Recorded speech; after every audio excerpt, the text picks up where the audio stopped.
ইয়ানহু ৰজাৰ 806 খ্ৰীষ্টাব্দৰ পৰা 820 খ্ৰীষ্টাব্দলৈকে ৰাজত্বৰ আৰম্ভণিৰে কথা। চেং ফেং নামৰ মানুহ এজনে ফুকেইনৰ ফালে ফুৰিবলৈ গৈছিল। তেওঁ উত্তৰ ফালৰ মানুহ আছিল, গতিকে দক্ষিণ ফালৰ লহপহীয়া ঘাঁহ বন অৰণ্য দেখি বৰ আনন্দ পাইছিল। দক্ষিণ ফালৰ বাঘ নামৰ জন্তুটোৰ সম্পৰ্কে নানা গল্পগুজব সুধি শুনি তেওঁ বাঘ চোৱাৰ বৰ হেঁপাহ আছিল। এবাৰ তেওঁ হেংচান নামৰ ঠাই এখনত ৰাতিটো খেপিবৰ বাবে হোটেল এখনত আশ্ৰয় ল'লে। ভৃত্যজনৰ হাতত মাল পত্ৰ থৈ চেংফেং ঠাইখনৰ মানুহ নাৰীৰ সাজ সজ্জা সম্পৰ্কে প্ৰাথমিক ধাৰণা এটা লোৱাৰ উদ্দেশ্যে ওলাই গ'ল। হেংচান ফুচাওৰ ওচৰত থকা এখন সৰু চহৰ। ই ফুকেইন আৰু চিংকিয়ান ৰাজ্যক দুভাগ কৰা পৰ্বতলানিৰ জলচ্ছেদত অৱস্থিত। হাতত বেতৰ লাঠি এডাল লৈ চেংফেঙে খোজকাঢ়ি গৈ থাকিল। বৰষুণে ধুৱাই থোৱা সজীৱ অৰণ্য, পাহাৰৰ পৰা বৈ অহা শক্তিদায়ক বতাহে তেওঁক মাতাল কৰি তুলিলে। তেওঁৰ সন্মুখত ৰঙৰ ফাকুগুৰি উৰুৱাই প্ৰকৃতিৰ এক অভিনৱ দৃশ্য। এতিয়া হেমন্তকাল।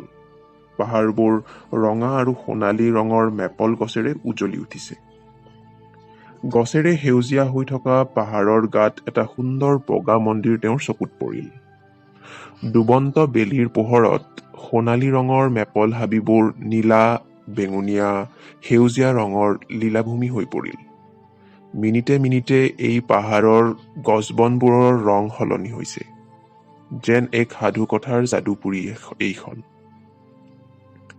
হঠাৎ চেংফেঙে মূৰ ঘূৰাই চকুৰে সৰিয়হৰ ফুল দেখিবলৈ আৰম্ভ কৰিলে। তেওঁ ভাবিলে যে অত্যাধিক ভাগৰ, বতৰ সলনি, পাহাৰৰ উচ্চতাৰ বাবে হয়তো এনে লাগিছে। হয়তো মেপল হাবিৰ সেই অদ্ভুত ৰঙৰ খেলাৰ বাবেও চকু জলক তপক কৰিছে।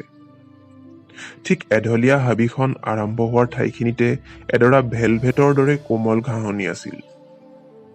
গাউনটো লাঠিডালত আঁৰি গছ এজোপাত আউজাই থৈ চেংফেঙে ঘাঁহনিৰ দৰাতে বাগৰ দিলে।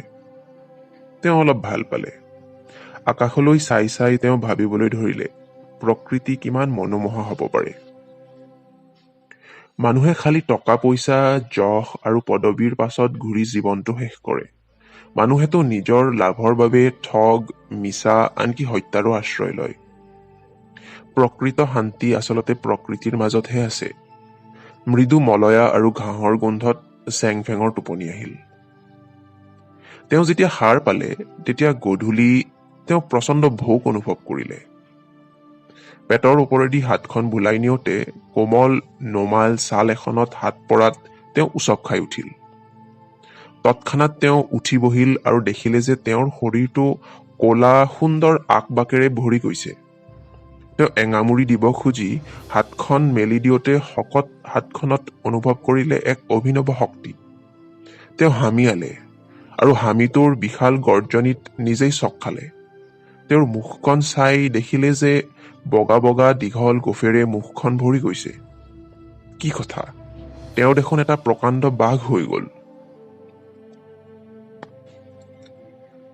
মই এটা বাঘ হৈ গ'লো, বৰ আনন্দৰ কথা। চেংফেঙে মনে মনে ভাবিলে, মইতো আৰু মানুহ নহয়, মই এটা বাঘ। সলনিৰ স্বাদ বৰ বেয়া নালাগিব চাগৈ। নিজৰ নতুন শক্তি পৰীক্ষা কৰিবলৈ তেওঁ হাবিলৈ গৈ শিলে শিলে জঁপিয়াই ফুৰিবলৈ ধৰিলে।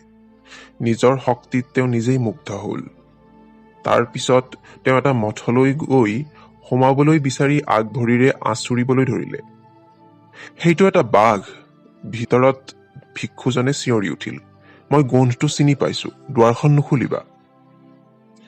এইটো বৰ বেয়া কথা হ'ল, তেওঁ মনে মনে ভাবিলে।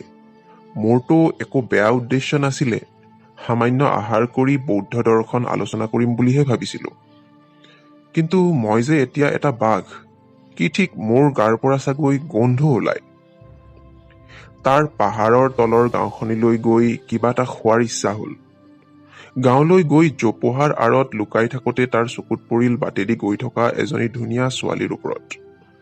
ধুনীয়া ছোৱালীজনী দেখি তাৰ মনত পৰিল যে চুফাওৰ ছোৱালীবোৰ চম্পা ফুল হেন গাৰ ৰং আৰু লাহি শৰীৰৰ বাবে বিখ্যাত। ছোৱালীজনীৰ ওচৰলৈ জোপোহাৰ আঁৰৰ পৰা ওলাই যাব খোজোতেই তাই চিঞৰি চিঞৰি তৰানৰা ছিঙি লৰ মাৰিলে। তাৰ বৰ আচৰিত লাগিল। এইটো কেনেধৰণৰ জীৱন হ'ল? সকলোৱে দেখোন মোক ঘোৰ শত্ৰু বুলিহে লৈছে। মই ইমান ধুনীয়া ছোৱালীজনীক কিয় খাম? পালে মই এটা গাহৰি অৱশ্যে খাব পাৰোঁ। এটা তেলাল গাহৰি বা কোমল ৰসাল ছাগলী পোৱালি এটাৰ কথা ভবাৰ লগে লগে তাৰ লোভৰ পানী সৰসৰাই পৰিবলৈ ধৰিলে। নিজৰ লোভ দেখি সি নিজেই লাজ পালে, কিন্তু পেটত ভোকৰ জুইকুৰা দপদপাই জ্বলি উঠিল। সি বুজিছে বাচি থাকিবলৈ হলে কিবা এটা সোনকালেই পেটত পেলাবই লাগিব। সি এটা গৰু পোৱালি, গাহৰি পোৱালি বা এটা মুৰ্গী পোৱালি হলেও বিচাৰি গোটেই গাঁও চলাথ কৰিলে। আটাইবোৰ জীৱ জন্তু নিকপকপীয়াকৈ গঁড়ালত বান্ধি থোৱা আছিল। সকলোৰে ঘৰৰ দুৱাৰ বন্ধ। আন্ধাৰত বহি জীৱ জন্তুৰ বাবে জোপ লৈ থাকোঁতে সি শুনিবলৈ পালে বন্ধ ঘৰৰ ভিতৰত মানুহবোৰে ফুচফুচাই বাঘ ওলোৱাৰ কথাকে পাতি আছে। পেটত একো এটা পেলাব নোৱাৰি ভোকত কলমলাই সি হাবিলৈকে ঘূৰি গল। গোটেই ৰাতি সি হাবিয়েদি কোনোবা যাত্ৰী যায় নেকি বাট চাই ৰল। গোটেই ৰাতি খপি থাকি শেষত তাৰ টোপনি আহিল। পুৱা সি সাৰ পালে। লাহে লাহে পাহাৰৰ দাঁতিৰ ৰাস্তাটোৱেদি মানুহ অহা যোৱা কৰিবলৈ ধৰিলে। বাঘটোৱে দেখা পালে যে এজন নগৰীয়া মানুহে যাত্ৰীবোৰক ৰখাই চেংচিং নামৰ ফুচাতৰ পৰা অহা উচ্চ বিষয়াজনৰ সম্পৰ্কে প্ৰশ্ন সুধি ফুৰিছে। নিশ্চয় এই কেৰাণীজনক উচ্চ বিষয়াজনক স্বাগতম জনোৱাৰ দায়িত্ব দিয়া হৈছে। কোনোবা অশৰীৰী আত্মাই যেন বাঘটোক কৈ গল, সি চেংচিঙক খাবই লাগিব। কিয় চেংচিঙক খাব লাগিব সেইটো সি ক'ব নোৱাৰে, কিন্তু চেংচিঙেই যে তাৰ প্ৰথম চিকাৰ হ'ব সেইটো তাৰ মনটোৱে ঠিক কৰি পেলাইছিল। তেওঁ মই অহাৰ অলপ আগতেই হোটেলৰ পৰা ওলাইছিল। নিশ্চয় তেওঁ মোৰ পাছে পাছে আহি আছে। সি এজন মানুহে কেৰাণীজনৰ প্ৰশ্নৰ উত্তৰত এই কথা কোৱা শুনিলে। তেওঁ অকলে আহিছে, লগত আৰু কোনোবা আছে? তেওঁ কি ৰঙৰ পোছাক পিন্ধি আছে? স্বাগতম জনাওঁতে ভুল হলে বৰ লাজৰ কথা হ'ব। তেখেত আৰু 3জন মানুহক মই আহি থকা দেখিছিলো। গাঢ় সেউজীয়া ৰঙৰ পোছাক পিন্ধাজনেই চেংচিং। বাঘটোৱে লুকাই থকাৰ পৰা এই কথা বতৰাবোৰ শুনি মনতে বৰ আনন্দ পালে। সি চেংচিঙক কিন্তু কোনোদিনে লগ পোৱা নাই বা তেওঁৰ বিষয়ে একো কথা শুনাও নাই। সি জোপোহা এটাৰ আঁৰত বহি তাৰ প্ৰথম চিকাৰটোলৈ জোপ লৈ থাকিল। সি অলপ পিছতেই লগৰীয়াৰ সৈতে ৰাস্তাইদি আহি থকা চেংচিঙক দেখিবলৈ পালে। চেংচিঙৰ লদৰ পদৰ দেহাটো নিশ্চয় তেলাল, ৰসাল আৰু সুস্বাদু হ'ব। চেংচিং থাপ মাৰিব পৰা দূৰত্বলৈ আহি পোৱাৰ লগে লগে বাঘটো লুকাই থকা ঠাইৰ পৰা আহি চেংচিঙক মাটিত বগৰাই পাহাৰলৈ কঢ়িয়াই লৈ গল। লগৰ মানুহকেইজনে ত্ৰাহি মধুসূদন সুঁৱৰি তাৰ পৰা পলাই গল। চেঙৰ পেট ভৰিল। তাৰ এনে লাগিল যেন আনদিনাতকৈ অলপ বেছি পৰিমাণে পুৱাৰ আহাৰহে খালে। সি মানুহজন খাই হাড় আৰু চুলিবোৰ পেলাই থৈ গলগৈ। উদৰ পুৰাই খাই সি এঘুমুটি মাৰি ললে। শুই উঠি সি ভাবিবলৈ ধৰিলে, তাৰ নিশ্চয় মগজুৰ গোলমাল হৈছে। নহলেনো কোনোদিনে একো অন্যায় নকৰা মানুহজনক সি কিয় খাই পেলালে? ৰাতিৰ পিছত ৰাতি খোৱা বস্তু বিচাৰি বিচাৰি ফুৰাটো কি এটা জীৱন হল? তাৰ সঠিককৈ মনত আছে ভোকৰ তাৰণাত সি কেনেকৈ গাঁৱলৈ গৈছিল, কেনেকৈ সি নিজৰ ওপৰত শাসন হেৰুৱাই পেলাইছিল। মই কিয় সেই ঘাঁহনি দৰলৈ ঘূৰি নাযাওঁ, কিজানি আকৌ মানুহ হ'ব পাৰো। সি গৈ তাৰ কাপোৰ আৰু লাখুটিডাল আউজাই থোৱা গছজোপাৰ ওচৰ পালেগৈ। সি ঘাঁহনি দৰাত বাগৰি পৰিল। কিজানি আকৌ মানুহৰ ৰূপ ঘূৰাই পায়েই।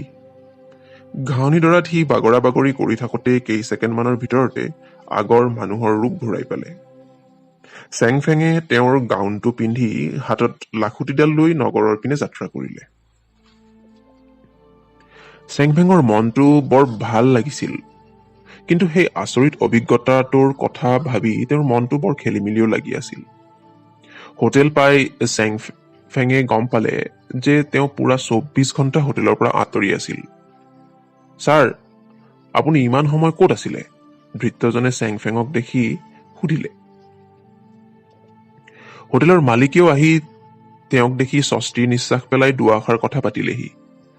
আমাৰ কিন্তু আপোনাৰ বাবে চিন্তা লাগিছিল, হোটেলৰ মালিকজনে ক'লে।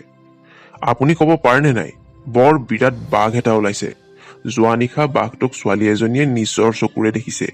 আজি পুৱা অফিচলৈ গৈ থাকোতে চেংচিং নামৰ উচ্চ বিষয়াক বাঘটোৱে খাই পেলালে। চেংফেঙে নিশাটো কেনেকৈ পাহাৰৰ ওপৰৰ মন্দিৰত ভিক্ষুৰ লগত বৌদ্ধ দৰ্শন সম্পৰ্কে আলোচনা কৰি কটালে তাৰ এটা মনে সজা কাহিনী হোটেলৰ মালিকক বঢ়িয়াকৈ শুনালে। চেংফেঙৰ কাহিনী শুনি হোটেলৰ মালিক জঁপিয়াই উঠিল। আপোনাৰ বৰ কপাল দেও, আয়ুষত চাউল আছে গুণেহে বাচিলে। সেই অঞ্চলতে বাঘটোৱে চেংচিঙক মাৰিলে। সেইটো বাঘে মোক নামাৰে, চেংফেঙে গহীনাই উত্তৰ দিলে। হোটেলৰ মালিক আচৰিত হৈ সুধিলে, কিয়? কাৰণ সি মোক খাব নোৱাৰে, চেংফেঙে ৰহস্যজনকভাৱে উত্তৰ দিলে। চেংফেঙে তেওঁৰ আচৰিত কথাটো গোপন কৰি থলে। কোন হতেৰেনো তেওঁ মানুহক কয় যে তেওঁ বাঘ হৈ এটা মানুহ খালে? এইটো কম লাজৰ কথা হবনে? তেওঁ হুলানত থকা নিজৰ ঘৰলৈ গুচি গল। তাৰ কেইবা বছৰো পাৰ হৈ গল। এবাৰ চেংফেঙে হুৱেয়াং নামৰ হুৱেই নদীৰ পাৰত থকা নগৰখনলৈ ফুৰিবলৈ গৈছিল। বন্ধুবিলাকে তেওঁক এদিন ৰাতিৰ আহাৰৰ বাবে নিমন্ত্ৰণ জনালে। হাতে হাতে ফটিকাৰ বাতি লৈ সকলোৱে আনন্দ মনেৰে গল্প কৰাত লাগিল। এজনে মাজতে প্ৰস্তাৱ কৰিলে যে সকলোৱে নিজৰ নিজৰ অদ্ভুত অভিজ্ঞতা এটা বৰ্ণনা কৰিব লাগে। যদি সকলোৱে ভাবে যে গল্পটো সঁচাকৈয়ে অদ্ভুত নহয়, তেতিয়া কৌটাজন এপিয়লা ফটিকাৰ জৰিমনা ভৰিব লাগিব। চেংফেঙে নিজৰ অদ্ভুত অভিজ্ঞতাটোৰ কথা বৰ্ণনা কৰিবলৈ আৰম্ভ কৰিলে। কিন্তু শ্ৰোতাসকলৰ মাজত চেংচিঙৰ পুতেকো আছিল। চেংফেঙে গল্পটো যিমানেই কয় সিমানেই তেওঁৰ মুখ ৰঙা হয় খঙত। তেতিয়াহলে আপুনিয়েই মোৰ দেউতাক হত্যা কৰিলে, ডেকাজনে উঠি চেংফেঙলৈ চাই পাগলৰ দৰে চিঞৰি উঠিল।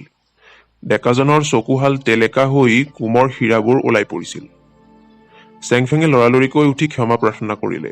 তেওঁ বুজিলে যে পৰিস্থিতি বৰ বেয়ালৈ ঢাল লৈছে। মোক ক্ষমা কৰিবা, তেখেত যে তোমাৰ দেউতা মই কেনেকৈ জানিম? ডেকাজনে চকুৰ পচাৰতে চুৰি এখন উলিয়াই চেংফেঙৰ গালৈ দলিয়াই দিলে। চুৰিখন তেওঁৰ গাত নালাগিল আৰু টেংটেঙাই মজিয়াত সৰি পৰিল। ডেকাজনে এবাৰ ৰুদ্ৰ মূৰ্তি ধৰি চেংফেঙৰ পিনে চোচা ললে। আলহীবিলাকে এইবোৰ দেখি হতবম্ব হল। কোনোবা দুজনমান গৈ ডেকাজনক চেংফেঙৰ পৰা আঁতৰাই আনিলে।